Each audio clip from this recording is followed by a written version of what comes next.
All right, today I'm going to review the Proxxon, I think that's how you say it, KGS 80. This is a mini chop saw, mini miter saw, and it is just a really cool little machine.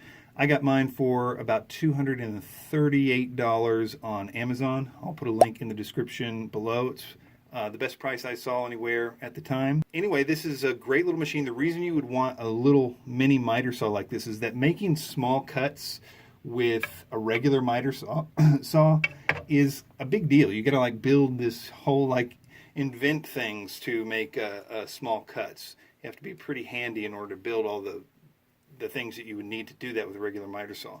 But the reason that I wanted this one over the others is, first of all, it looked, far and beyond in terms of quality at the others, but also because it has a lot of stuff that makes sure you can get precision cuts and to do it repetitively. I needed to make a whole lot of cuts, be sitting down for hours at a time making the same size cut.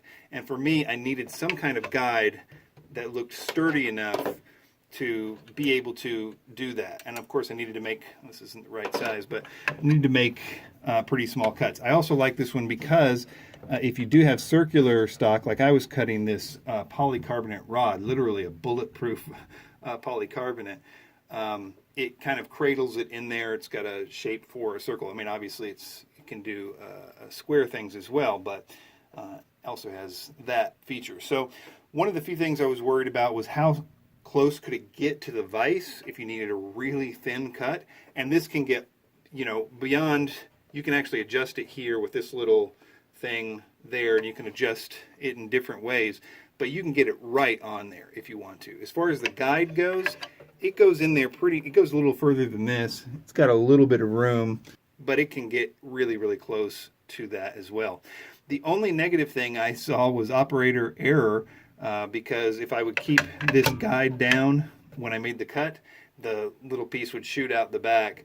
So every time you get a measurement, okay, there's the measurement, you pull this back up, then you make the chop saw. So that was the only negative thing I had. As far as even cutting this polycarbonate rod, it just never had a hiccup. The engine or motor never sounded like it was straining or whatever. The blade never got super hot, though I should say that I changed this blade, the factory blade, with another kind of an upgrade blade to cut this polycarbonate.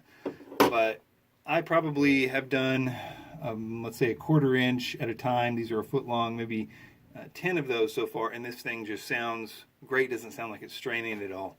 So I would highly recommend the saw. It's probably the best built mini chop saw out there, and it has all these features. I didn't even use like the rotating feature like right here, but it seems sturdy. It seems well constructed. So I can't recommend it highly enough. Again, links in the description to Amazon, and thanks for watching.